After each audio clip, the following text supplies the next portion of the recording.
जय हिंद। आज हम आपके लिए एक नई कहानी लेकर आए हैं जिसका नाम है अलौकिक रिश्ता और इसको लिखा है गीता दुबे जी ने। तो ज़्यादा टाइम वेस्ट ना करते हुए ये कहानी की शुरुआत करते हैं।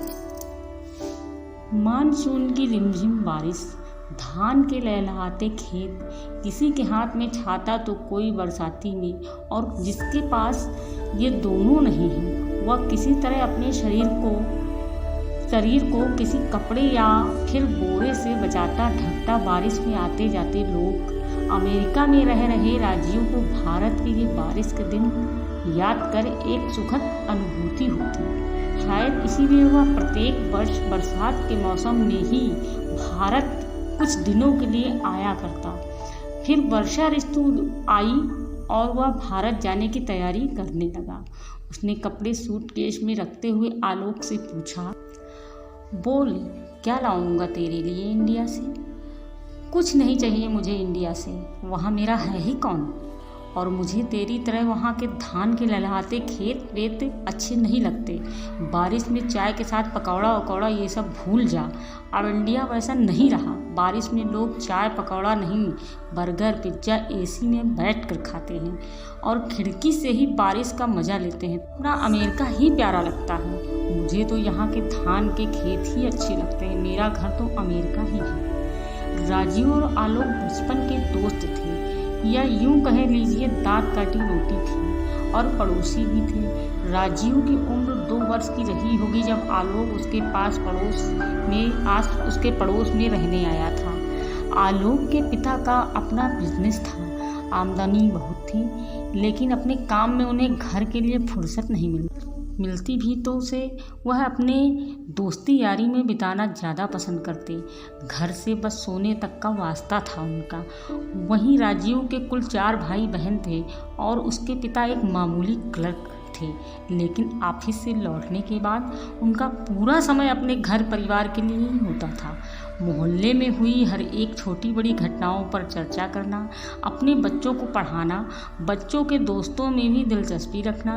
संपत्ति के नाम पर बस बच्चे ही थे उनके पास। इत्तेफाक से दोनों दोस्त आलोक और राजीव पढ़ने में अच्छे निकल गए। उन्हें IIT से इंजीनियरिंग की पढ़ाई पूरी कर अमेरिका की एक कंपनी ज्वाइन कर ली। पिछले 7 सालों से वे वहीं रह रहे थे। लेकिन इस 7 सालों में जहाँ राजीव प्रत्येक वर्ष 1 महीने इंडिया में बिताना पसंद करता था, वहीं आलोक अपनी लगन और मेहनत की बदौलत अमेरिका में अपनी सॉफ्टवेयर की एक कंपनी खोलकर वहाँ अपनी एक पहचान बना ली थी। राजीव की फ़्लाइट लॉस एंजलिस से दिल्ली तक की थी। आलोक उसे एयरपोर्ट छोड़ वापस घर आ चुका था। आज उसे अपनी माँ की बहुत याद आ रही थी। जब वह अमेरिका पहली बार आया था तो घर से दूर रहना उसे बहुत खलता था। वह भी राजीव की तरह प्रत्येक वर्ष भारत जाया करता था, लेकिन ऐसा बस 2 वर्ष तक ही चल पाया। माँ के निधन के बाद वह टूट चुका था। वह भारत आना नहीं चाहता था।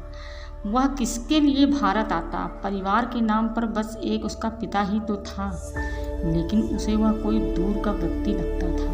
बस वह जानता भर है। उसे आज भी याद है जब वह 8वीं में था तब उसे टाइफाइड हो गया था। 2 महीने तक वह बिस्तर पर से उठा नहीं था, काफ़ी कमज़ोर हो गया था। माँ तो हमेशा उसके साथ रहती, लेकिन पापा वे तो बस इन 2 महीनों में कभी उसके पास तक नहीं आए। हाँ, उसने पापा को माँ से यह कहते ज़रूर सुना था कि इसे किसी अच्छे डॉक्टर को दिखाओ। उसने राजीव के घर पर देखा था कि यदि राजीव या उसके किसी भाई बहन को सर्दी खांसी भी हो जाती तो उसके पापा ऑफिस से छुट्टी ले लेते, लेकिन अपने पापा का बर्ताव वह सहन नहीं कर पाया।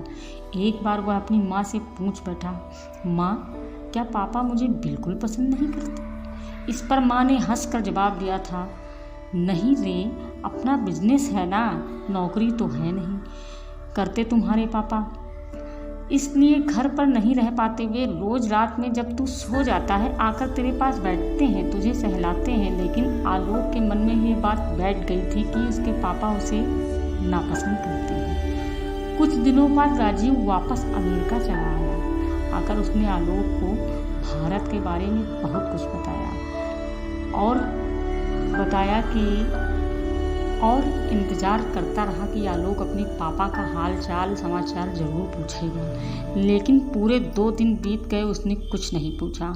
अंत में राजीव को आलोक से कहना पड़ा, मैं तेरे घर भी गया था।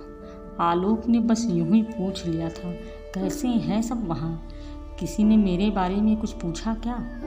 हाँ यार, अंकल तुझे बहुत याद कर रहे थे। उन्होंने मुझे देखते ही मुझसे पूछा, कैसा है मेरा बेटा? आंटी के चले जाने के बाद उन्होंने बिजनेस देखना ही छोड़ दिया, बिल्कुल अकेले हो गए थे। एक माइल्ड हार्ट अटैक भी हुआ था। पिछले साल उन्हें पक्षाघात हो गया, जिससे उनके शरीर का दायां हिस्सा बहुत प्रभावित हुआ।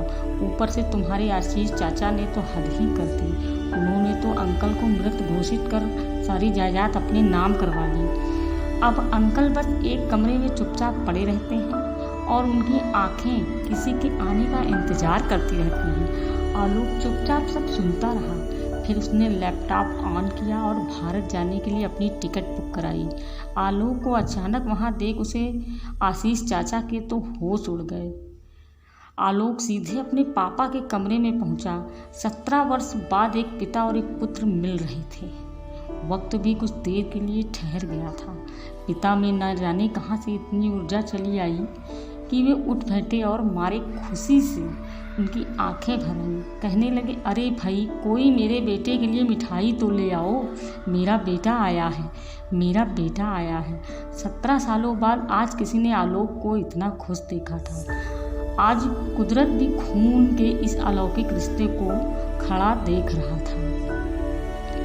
जय हिंद दोस्तों, कमेंट में ज़रूर बताएं कि आपको ये पिता पुत्र के अलौकिक मिलन की कहानी कैसी लगी, और हमारे चैनल को लाइक, शेयर, सब्सक्राइब करें।